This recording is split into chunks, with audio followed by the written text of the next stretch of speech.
खबरों की शुरुआत बड़ी खबर के साथ में। निजामुद्दीन मरकज मामले में बड़ी कार्रवाई की गई है। बता दें 12 नई चार्जशीट दाखिल की गई हैं और चार्जशीट 12 देशों के 41 विदेशियों के नाम इसमें शामिल हैं। मरकज केस में अब तक 59 चार्जशीट दाखिल की जा चुकी हैं। अब तक 956 विदेशी जमातियों के नाम इसमें शामिल किए जा चुके हैं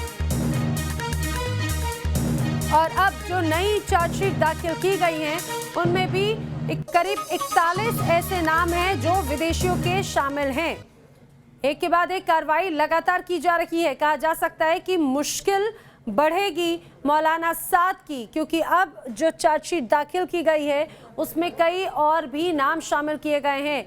12 नई चार्जशीट दाखिल की गई हैं, लेकिन सबसे अहम सवाल यही होता है कि आखिर गिरफ्तारी कब होगी मौलाना साद की। आखिर कब तक मौलाना साद इस तरह से छुपता बैठेगा। अब तक 956 विदेशी जमातियों के नाम इसमें शामिल हैं।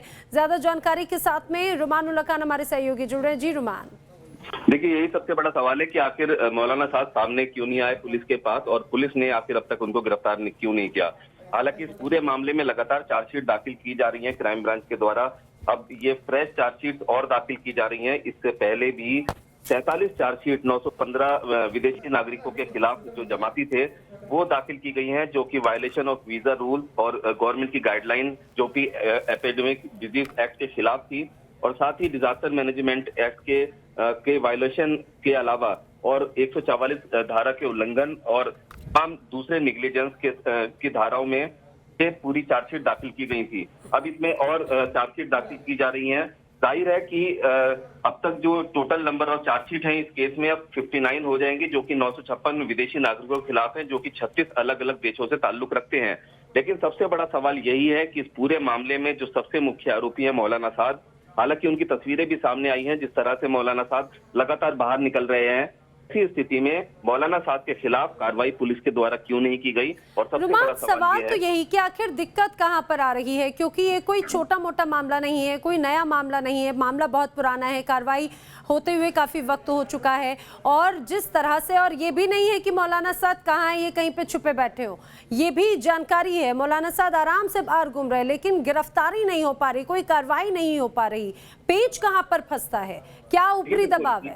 31 मार्च को ये एफआईआर दर्ज हुई थी, जिसके बाद क्राइम ब्रांच इस पूरे मामले की जांच कर रही है। मौलाना साद के बेटों से भी पूछताछ की गई, उनके मरकज से जुड़े हुए कई लोगों से पूछताछ की गई। इस मामले में प्रवर्तन निदेशालय ने भी पूछताछ की और जाहिर तौर पर हवाला लिंक भी सामने आया। पैसों के लेन देन को गलत तरीके से किया गया था, ये जानकारियां भी सामने आई।